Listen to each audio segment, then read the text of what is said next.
एक समय की बात है। एक गांव में एक साहूकार के 7 बेटे और एक बेटी थी। सेठानी ने 7 बहू और बेटी सहित कार्तिक कृष्ण चौथ को करवा चौथ का व्रत किया। उस लड़की के भाई हमेशा अपनी बहन के साथ भोजन करते थे। उस दिन भी भाइयों ने बहन को भोजन के लिए आवाज दी। तब बहन बोली, भैया आज मेरा करवा चौथ का व्रत है, इसलिए चांद उगेगा जब मैं खाना खाऊंगी।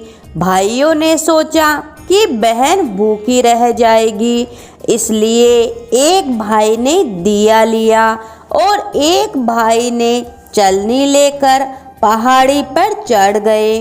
दिया जलाकर चलनी से ढक कर कहा कि बहन चांद निकल गया है, अर्घ दे ले और खाना खा ले। तब बहन ने भाभियों से आकर कहा कि भाभी चांद देख लो। भाभी बोली कि बाई जी ये तो चांद तुम्हारे लिए उगा है, तुम ही देख लो, हमारा चांद तो रात में दिखेगा। बहन अकेले ही खाना खाने बैठ गई।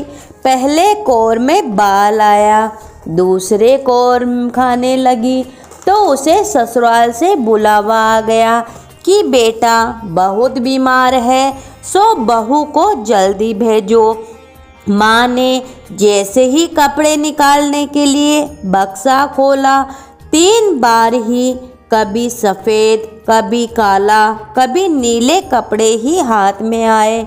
माँ ने एक सोने का सिक्का पल्ले से बांध दिया और कहा कि रास्ते में सबके पैर छूती जाना, जो भी तुझे अमर सुहाग की आशीष देवे उसको ही ये सोने का सिक्का दे देना और पल्ले से गांठ बांध लेना। रास्ते में सब औरतें आशीष देती गई, पर किसी ने भी सुहाग की आशीष नहीं दी। ससुराल के दरवाजे पहुंचने पर पलने में सोती हुई जेठूती झूल रही थी। उसके पैर छूने लगी तो वह बोली कि सीली हो, सपूती हो, 7 पूत की माँ हो। यह वाक्य सुनते ही उसने जल्दी से सोने का सिक्का निकालकर उसे दे दिया और पल्ले से गांठ बांध ली।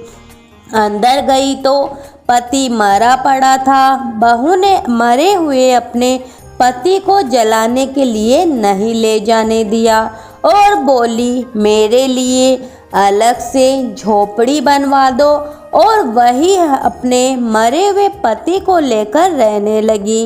रोज सास बची कुची ठंडी बासी रोटी दासी के साथ बेचती और कहती, जा मुर्दा सेवनी को रोटी दे आ। थोड़े दिन बाद माह की तिल चौथ आई और बोली, करवा पिला तो करवा पिला, भाइयों की प्यारी करवा ले, दिन में चांद देखने वाली करवा पिला। जब वह बोली कि हे चौथ माता, मेरा उजड़ा हुआ सुहाग तो आप ही को देना पड़ेगा, मेरे पति को जिंदा करना पड़ेगा, मुझे मेरी गलती का पश्चाताप है, मैं आपसे माफ़ी मांगती हूँ।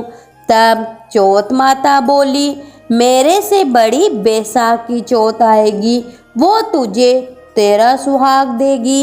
इस तरह बैसाख की चौथ आई और उसने कहा, भादवे की चौथ तुझे तेरा सुहाग देगी।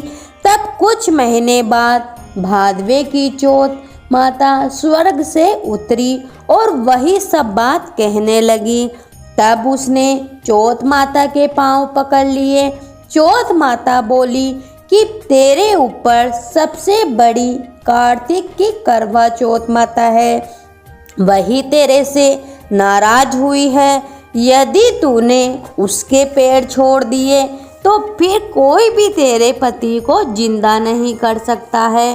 कार्तिक का महीना आया, स्वर्ग से चौथ माता उतरी। चौथ माता आई और गुस्से से बोली, भाइयों की बहन करवा ले, दिन में चांद उगाने वाली करवा ले, व्रत भांडनी करवा ले।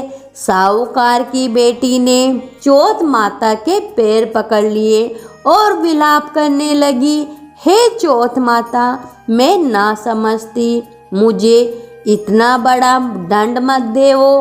तब चौथ माता बोली, मेरे पैर क्यों पकड़ कर बैठी है?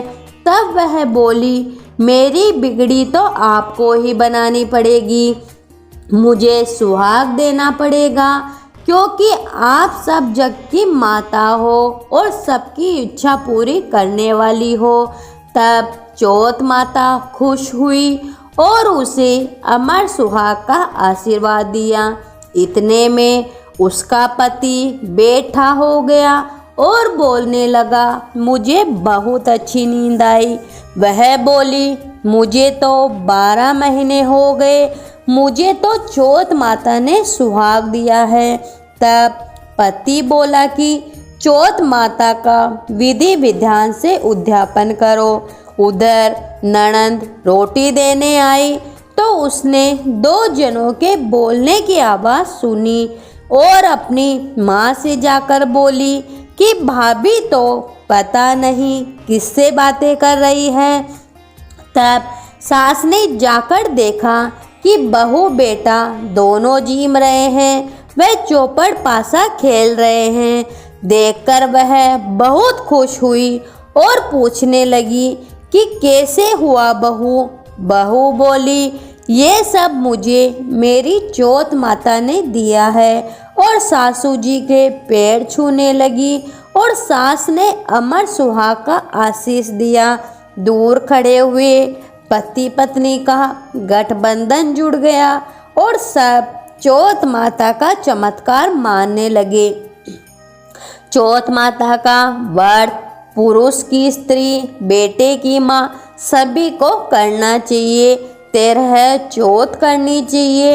हे चौथ माता, जैसा साहूकार की बेटी का सुहाग अमर किया, वैसे सभी का करना। कहानी सुनने वाले, पुकारा भरने वाले सभी को अमर सुहाग देना।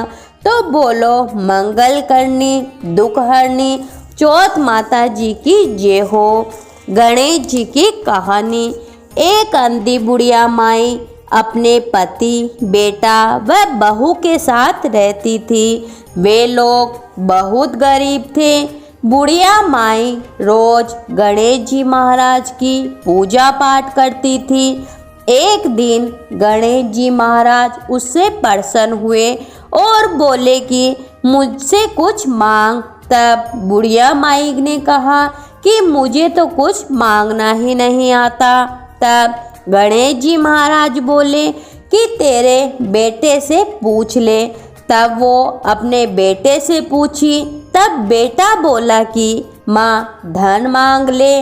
बहू से पूछा तो उसने कहा माँ जी पोता मांग लीजिए।